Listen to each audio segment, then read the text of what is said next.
Well, I want to pivot. I want to talk about MXDN Budds Creek on a 250F, winning by a minute 30. Good fucking God, what a race that was. Yeah, that was probably, I would say, I mean, still to this day, fans and questions and things like that, like that's probably the one that comes up the most is Motocross Nations at Budds Creek in 2007. For the listeners, explain what Motocross is to Nations and how big of a deal it is. It's basically like the Olympics. Yeah, that's what I it would is. say. Yes. Yep. As everybody knows, the Olympics doesn't have anything motorized in it. So this is our Olympics. We have basically, we pretty much have every country involved. They send 3 riders. If they have the funding, they send 3 riders. But that's pretty much every country involved. It's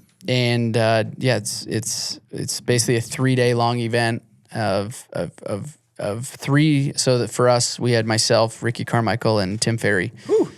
So we had a hell of a team. We were on U.S. soil. It hadn't been back on U.S. soil for many, many, many years. And Budds Creek, I always had a blast at Budds Creek, have a good track record at Budds Creek. So we showed up there for Team USA. It was actually Ricky's last race also before he retired. And we just we smashed them, like literally, especially like me, like that's the one people say that race will, will always, or will go down in history as probably one of the best, at least for me, one of the best races. Why there? What do you think? Was it the day? Was it the track? I think it was the day. I think it was the track. I think it was, as a racer and being that you're racing for yourself, but then also, you have 2 other teammates on the team that have to execute too. We only have 1 throwaway moto and each of us get 2. So basically you have 6 motos and you can drop 1. So you have 5 motos that count for a score. And, going into that and I'd done, so I believe I did 06 in Matterley, I believe, that's in England. So you're not on U.S. soil. And no matter where you go, it seems like, I don't know if this is like for you guys as snowboarders, but like the Americans always have a target on their back. Everybody wants to beat us. Everybody wants to show them that they're better than us.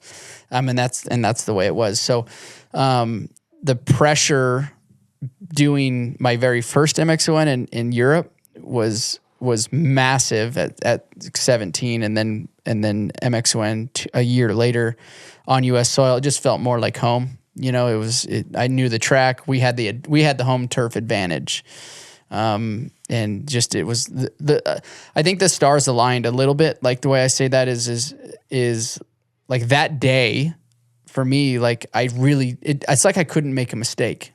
I made a guy fell in front of me actually on one of these this like slow section over this jump, and I got my bike. He literally right in front of me, so I rode up on his bike and got stuck.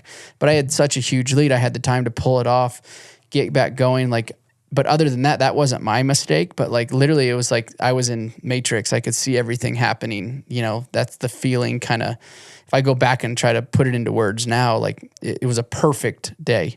Mm-hmm. From an athlete, from a riding, like it's like going snowboarding, and you just every move you make, you crush it.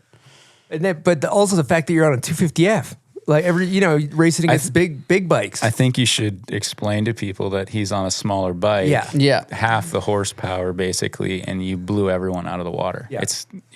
Yeah, that's a big kind of kicker to the story too, is being on a 250F. Everybody else was on 450s. It happened to work out that, we were lucky.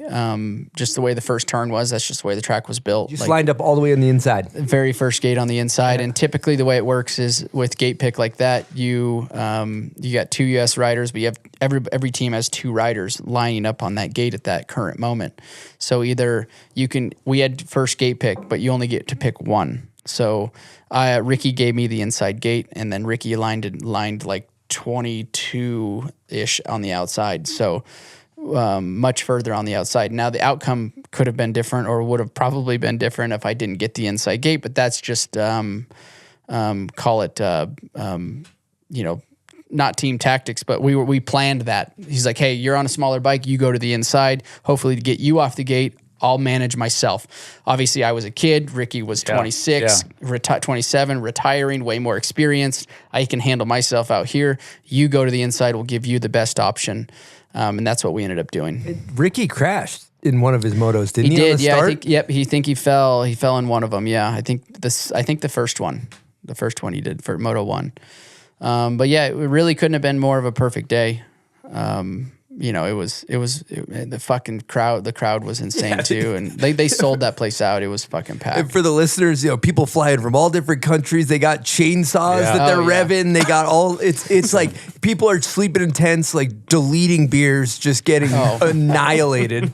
It's like it's a real spectacle. It is. It's a crazy race. It's awesome that I got to race one in the U.S. for sure. But I always had the most fun going, across the pond to Europe.